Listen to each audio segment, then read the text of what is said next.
Hey folks, it's Mark with Fire Mountain Outdoors, and I've got a cool video today featuring the Kel-Tec Sub2000 and some very cool mods that we're going to do thanks to you viewers. Hey, stick around and find out who those viewers are and see what we're going to do.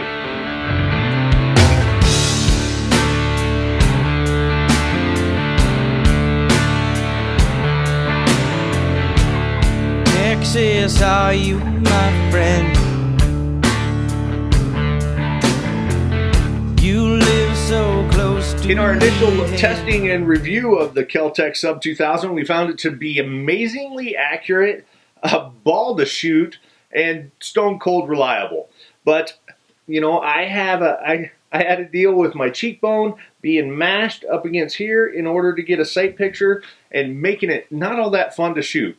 So if you have a great firearm but it's not fun to shoot, that's just a hard deal. So I want to thank these viewers for turning me on to a solution that we're going to try and implement today. A fella by the name of Tactical Ninja, another fella by the name of Pistol Whip, another fella by the name of John Dolson, and a guy by the name of Prisoner Alex. And I'll quote Prisoner Alex because he said, "Get the red lion forearm and run a red dot. Problem solved." Well, frankly, I'd never heard of Red Lion before, and so I had to go on the internet and look up, and I found Red Lion Precision, and I found that they're a company that's got a narrow, laser-like focus on cool parts for Kel-Tec firearms. And what we're going to be doing today is putting on a new forearm that indexes, and so it will actually twist so you can retain the folding ability, and I can mount an optic on here. And hopefully that optic will raise my sight picture a little bit, and I can implement whatever because it'll be off to the side when I twist it, and that will make this a fun gun to shoot. So I'm just going to walk you through the steps. I'm going to follow the directions sent by Red Lion. They were super fast and quick on sending me the parts. Let's put it on. Let's take a quick look at what I got, what I ordered from Red Lion Precision. This on this side is the forearm kit, and over on this side is the front sight kit. I'd like to just mention a few things about this that you'd find on their website. There's a lot of different options that come with the forearm. Mainly it's related to how many rails you want, and there's even more options with the front sight. Largely on if you want to have a rail on the bottom of the front sight or not, and then if you wanted this bushing to have a muzzle brake or any kind of a muzzle device on it. And I chose not to have a muzzle device. I didn't want any kind of a compensator because I'm not worried about the recoil, and I didn't want the added noise and blast. And I chose not to have a front rail on this because I kind of doubted that I would actually mount anything to that, and so I didn't want anything, a rail surface hanging down to snag and catch on stuff. Alright, now the first step is, as with any kind of repair or maintenance on a firearm, is we're going to verify that this thing is unloaded and it's safe, and I have no magazine in, and the chamber is empty.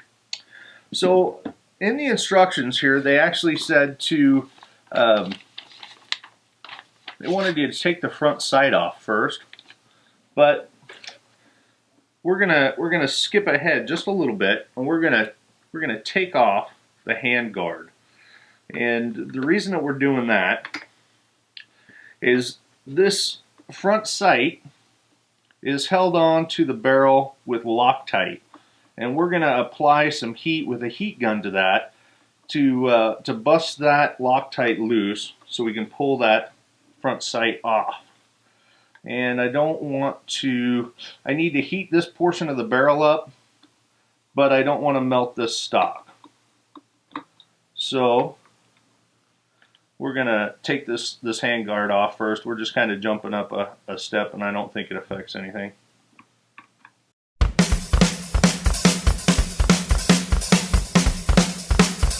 Alright, so we have successfully removed the handguards. Alright, you can see I've got some welding gloves on because we're going to be dealing with some hot stuff here, and I don't want to burn myself. And I also have a very sexy purple rag wrapped around here. So what we're going to be doing is heating up the barrel right here with this heat gun. This was a little cheapie from Harbor Freight, it's 1500 watts. We're going to heat this up to melt and loosen, deactivate the Loctite that holds the front sight and the barrel bushing on. The problem is, on this end of the barrel is held into this pivoting trunnion by Loctite.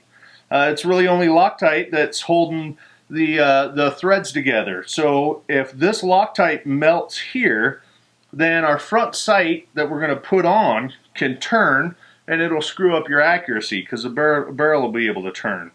So we don't. The later ones are pinned. Kel-Tec has revised their design, and so the newer versions are pinned. The older ones are Loctited and threaded into a threaded boss that's inside this pivot. So, and that's the only thing that holds it square and secure is some Loctite. So I've got a wet rag around here, and that's going to allow me to heat up this barrel down at this end, but I'm not going to get over 212 degrees over here, and it's not going to loosen my Loctite.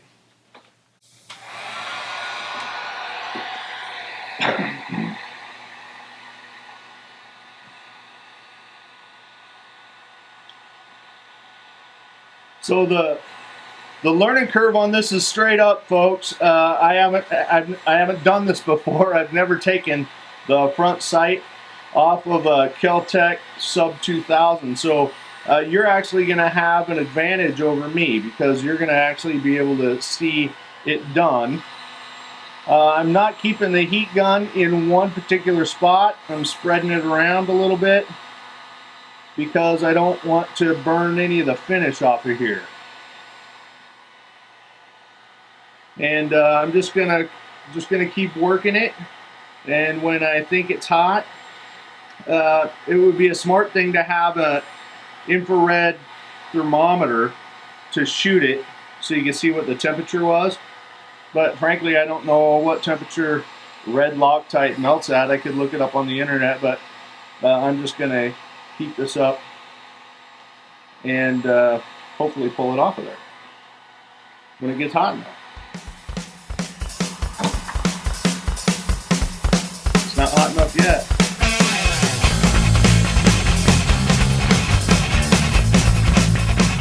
Oh, look at there. That's Eli, my our production assistant, and my son. He heard me say I wish I had an infrared thermometer, so he went and got me one. And yeah, right now we're only at 180 degrees on this thing, so I'm going to stick the heat to it a little bit more. It will take a little bit longer because that rag will suck a bunch of heat.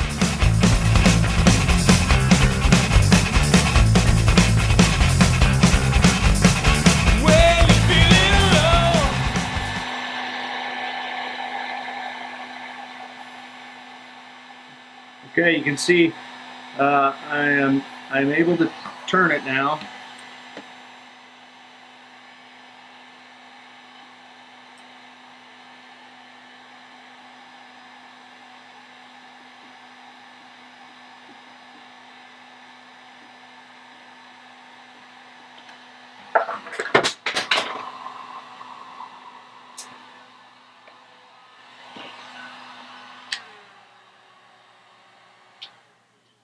All right, so that smoke you see is the Loctite that held the steel bushing. There's a steel bushing inside this sight,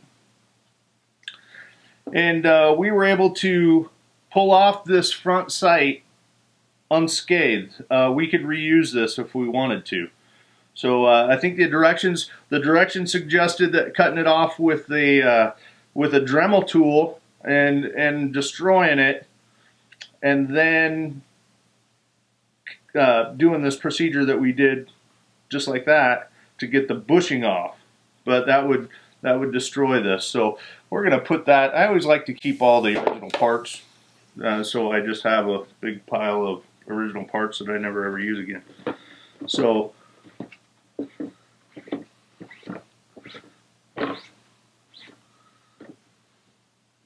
there we have it. Now the next step is installing the rail on the handguard. It doesn't matter, according to the directions, on which one of these particular surfaces that you do. Obviously you'll have flats and then a radius spot. It won't fit on the radius spot, and these ones have 4 holes.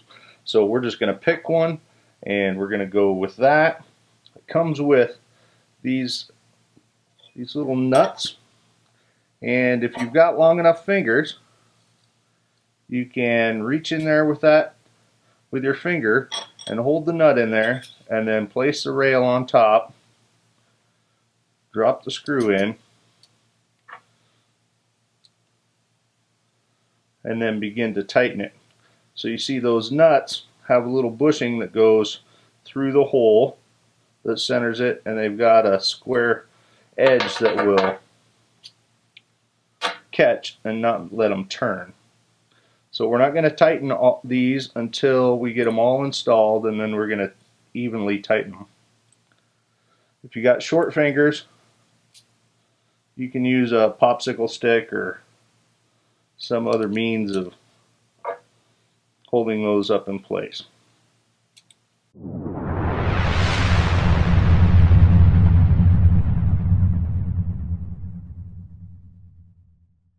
And now I'm going to put the torque to them. I always like to start with the inside and work to the outside. And I've got those tight enough that they're not going to go anywhere. And then we're going to place this on. And we want to make sure it goes back all the way. Now, one thing to note, I had to read these instructions a few times just to clarify. It doesn't bottom up against the receiver over here. There's a little gap there, and I wasn't sure why, but it's because it bottoms on this shelf right here. This shelf bottoms on this face. So if you notice a little gap right there, you want this to be tight, but don't fret about that. So the first one we tighten is the number 8 screw. That shows number 8. Number 8 is being the most rearward one. We're looking at that, 8. So we're going to tighten down number 8. And I'm holding it rearward to make sure I'm propping the weapon with my leg. And I'm just holding this to make sure it stays back there tight and faced up. We're going to make sure this stays snug. And we're going to tighten this.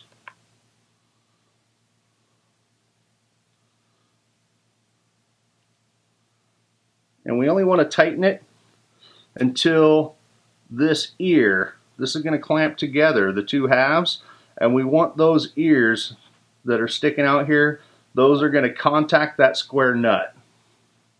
And so they have contacted there. Tighten the number 8 cap screw into corresponding number 9 nut until the coupler ears contact. 6 foot-pounds max. Do not over tighten. This doesn't actually hold anything on, it just orients the fore end to the square plate. So we have done that. So now we are going to tighten number 7 cap screws into number 9 nuts. And these are SAE Allens, just so you know. All this product is made in the United States by fine American craftsmen.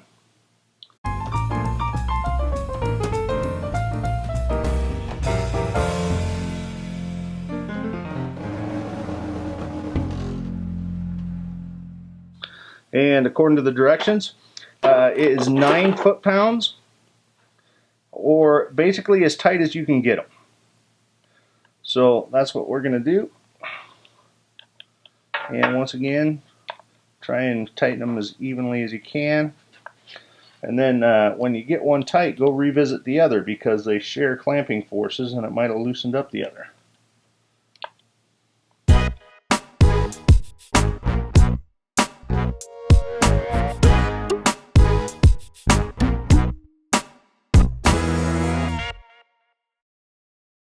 We're going to assemble this. So if you look here, we can see that the end cap just has 2 screws. So guess what? That's the front. So we're going to put the rear onto here.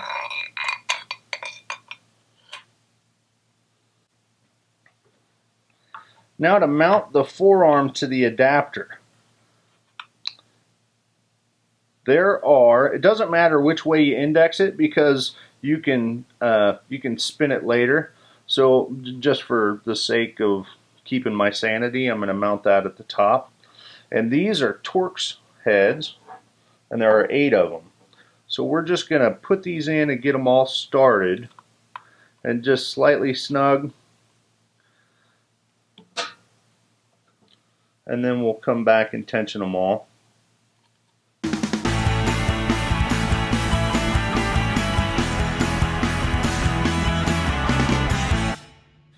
Now they recommend the use of some blue Loctite on those, and I agree that that would be a good idea.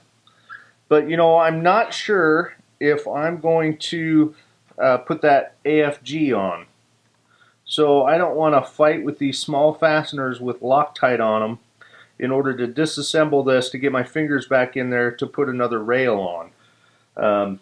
So we're just putting these on here tight, and I'm going to shoot it and test it out, and then if I decide that I don't want to put a rail on, then I will return at a later time and Loctite all these fasteners if they haven't shaken out and got lost in the meantime.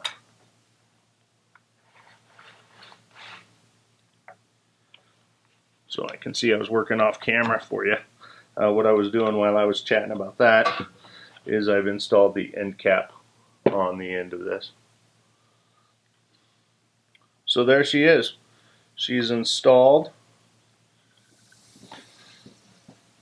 Alright, our last step here is going to be installing the front sight. I've slipped everything on here. You'll notice that this bushing has a fat shoulder and a skinny shoulder. The fat shoulder goes on the barrel towards the chamber, and this slot here goes down at the 6 o'clock position on the bottom. And then the sight goes on basically just to match the logos. The flat sight goes towards the rear, and the Red Lion logo matches the Red Lion logo on the handguard. So the lion is on the right. I'm going to take a level off of the handguard. Now I just put that handguard on, so I don't know for sure how level that is, but at least I'll be square with what I got. And I can zero it in at the range. And I can see that I need to shift this over just a little bit. So what I plan on doing when I get to the range is I'm going to adjust my windage by shifting this sight over with the post centered. So if I ever need to make any fine adjustments in the future, I won't end up with the post right up against one side or the other. So I've just kind of matched it with this, and that's good enough for right now. And I'm going to tighten her down. There we have it. Red Lion front sight installed and the handguard installed. Yeah, this is a slick setup. I think Red Lion Precision did a fine job with machining this, and a great idea. You know, it's a little bit complicated to install, but I think that maybe this video would make it easier for a guy, being able to watch it and follow and watch it a couple times, and then start from that prior knowledge would be cool. You know, this thing indexes 4 different ways. I can't wait to go test the 0, see how it returns to 0. This is a cool setup. So you're probably wondering what this cost.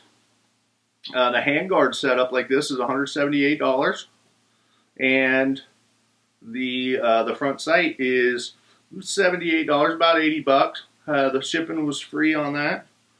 So, but it made this weapon that was a lot of fun to shoot, but annoying to shoot. I think it's going to make it a lot of fun, fun to shoot. So, I hope that this video was insightful, entertaining, informative, and at least a fun watch for you. So if you liked it, go ahead and like and subscribe. And check us out on Facebook. Join in the conversation over there. Thanks for watching. Make sure you stay tuned for the shooting video. I'll show you how all this works out for real in the real life. We'll put it to the test.